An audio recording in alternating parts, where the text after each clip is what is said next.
मिर्जापुर गांव अपनी हरियाली और नेक दिल लोगों के लिए जाना जाता था, लेकिन इस गांव पर एक अजीब सा डर हमेशा छाया रहता। इस डर का कारण था एक रहस्यमयी भिखारी तुंग तुंग साहूर। वह हर दिन गांव के हर घर के दरवाजे पर जाकर भीख मांगता। जिसने भी उसे कुछ दिया उसके साथ सब ठीक रहता, लेकिन जिसने इनकार किया उसके साथ कोई ना कोई भयानक घटना जरूर घटती। गांव के लोग कहते थे कि यह सब तुंग तुंग साहूर का श्राप है। गांव में राय स्टार और ज्ञान भाई नाम के दो दोस्त रहते थे।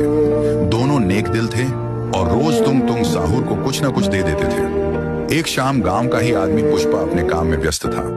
तभी तुंग तुंग साहूर वहां पहुंचा और बोला, ओ गुलाब के फूल, चल मुझे पैसे दे। पुष्पा ने गुस्से में कहा, आज नहीं दूंगा। अगले ही दिन पुष्पा की गाड़ी के ब्रेक फेल हो गए और उसकी मौत हो गई। गांव में खलबली मच गई। कुछ लोग बोले यह महज हादसा है, पर समझदार लोग कहने लगे यह तुंग तुंग साहूर का श्राप है। कुछ दिन बाद तुंग तुंग साहूर राय स्टार और ज्ञान भाई के घर के पास पहुंचा और जोर से पुकारा, राय स्टार बाहर आओ। राय स्टार बाहर आया और पूछा, क्या हुआ?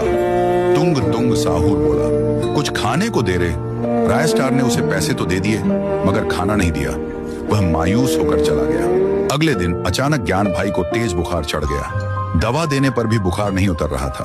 हालत बिगड़ती चली गई। गांव के लोग फिर फुसफुसाने लगे, यह भी तुंग तुंग साहूर का श्राप है। एक रात तुंग तुंग साहूर पूरे गांव में घूमने लगा, लेकिन उस रात सब लोग नींद में थे। कोई भी बाहर नहीं आया। वह जोर से चिल्लाया, तुम सब खत्म हो जाओगे। अचानक गांव में अजीब हादसे होने लगे। कुछ लोगों के सिर अपने आप कटकर गिरने लगे। पूरे गांव में चीख पुकार मच गई। सुबह हुई तो गांव के बीचों बीच लाशें पड़ी थीं और चारों तरफ खून की बदबू फैली थी।